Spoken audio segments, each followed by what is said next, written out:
Alors l'action Jetons le cancer, c'est une première pour le district 1710. L'action est assez simple, en fait on se poste dans un supermarché, dans différents lieux de passage et on propose aux passants un jeton contre un don. Donc entre 1 euro et en fait le don est assez libre. En général les gens donnent environ 1,5 €. Et donc voilà, don par don, on arrive à lever des grandes sommes qui nous servent à acheter des machines utiles et efficaces pour la recherche contre le cancer et la lutte au final contre le cancer. Le fait de démarrer 10 clubs sur les 58, c'est un début. Et puis ça ne permet pas de lever le prix de la machine. Et comme tu disais, il y a une histoire de démultiplication. C'est-à-dire que même si on n'a collecté que 6 000 € sur, ce qui est déjà bien, ce qui est déjà beaucoup, sur le district, eh bien, on a pu passer, grâce à l'effet mutualisation, à payer une machine qui vaut 10 fois plus que ce qu'on a levé. Mais c'était déjà un signe et une impulsion qu'il fallait donner.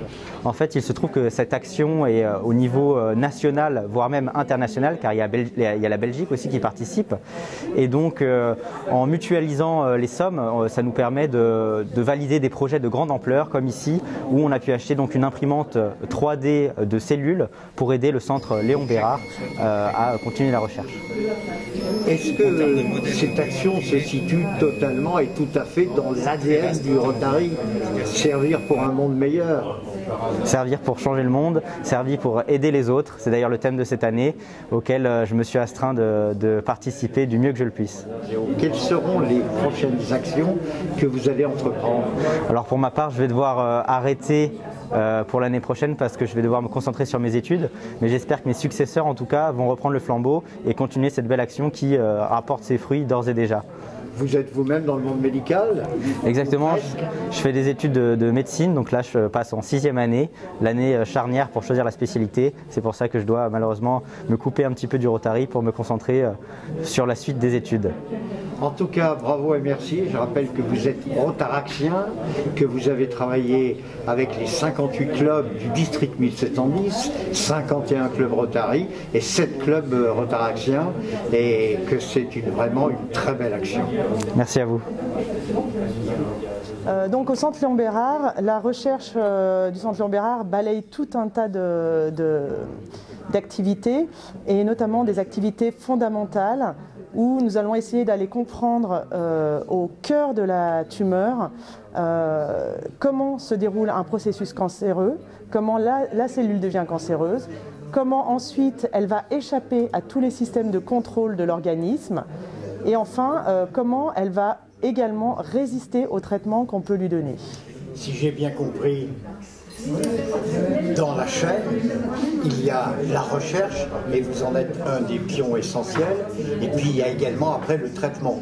Donc votre mission consiste à rechercher les actions, les interactions, et puis cela après va pour le soin des patients.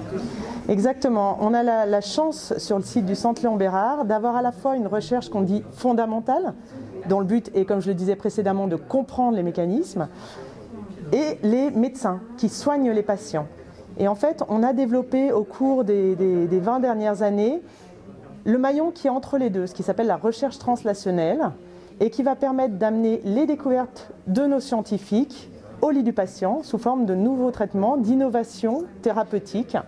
Et donc, on a toute cette chaîne, et ce microcosme ici entre les chercheurs et les médecins permet vraiment d'aller de l'un à l'autre. Aujourd'hui, nous avons assisté à une signature de convention adossée avec un joli chèque entre les clubs Rotary, plus exactement l'opération Jetons Cancer, et le Centre lyonnais de recherche contre le cancer. Je pense que cette action avec le Tary, avec les clubs Rotary, vous êtes agréable d'une part, et d'autre part, avec ce que vous allez récupérer en sonnant et en trébuchant, quel type de machine allez-vous acquérir et dans quel but? Alors, en effet, on est extrêmement contents et on remercie vraiment, c'est un grand merci au Club Rotary qui nous permettent aujourd'hui d'acquérir une imprimante 3 dimensions. On s'attelle de plus en plus à avoir des modèles qui nous permettent d'étudier le cancer de plus en plus précis. Donc avant, on regardait les cellules au fond d'une boîte, ce qui n'était pas très représentatif de la maladie. Et de plus en plus, on essaye d'avoir des modèles en 3 dimensions. Alors, non seulement pour être plus proche de la maladie, mais pour éviter d'avoir recours aux modèles animaux. Donc on a vraiment deux intérêts, diminuer le recours aux modèles animaux et avoir des modèles qui nous permettent d'analyser de manière de plus en plus précise les molécules qu'on souhaite développer pour faire des traitements et également les mécanismes au sein des tumeurs qui entraînent, comme j'ai dit, la résistance ou le développement d'un cancer. Et tout ça, bien entendu, pour combattre ce crame qui nous embête toutes et tous chaque jour. En fait, en résumé, c'est un pas de plus grâce à la recherche, grâce à cette opération gagnant-gagnant avec le Rotary et le Centre lyonnais de recherche contre le cancer, pour aller dans le sens du bien-être de l'homme, la femme, bien sûr. Tout à fait, tout à fait. Nous, notre motivation première, évidemment, en faisant de la recherche entièrement dédiée au cancer, donc on a plus de 600 personnes ici qui font de la recherche spécifiquement dédiée au cancer. Notre but est d'accélérer, vraiment d'accélérer le passage de ces découvertes scientifiques vers le médicament. Et donc les médecins avec qui on travaille tous les jours nous mettent aussi la pression pour qu'on aille de plus en plus vite. Merci. Merci à vous, encore merci à tous les clubs Rotary.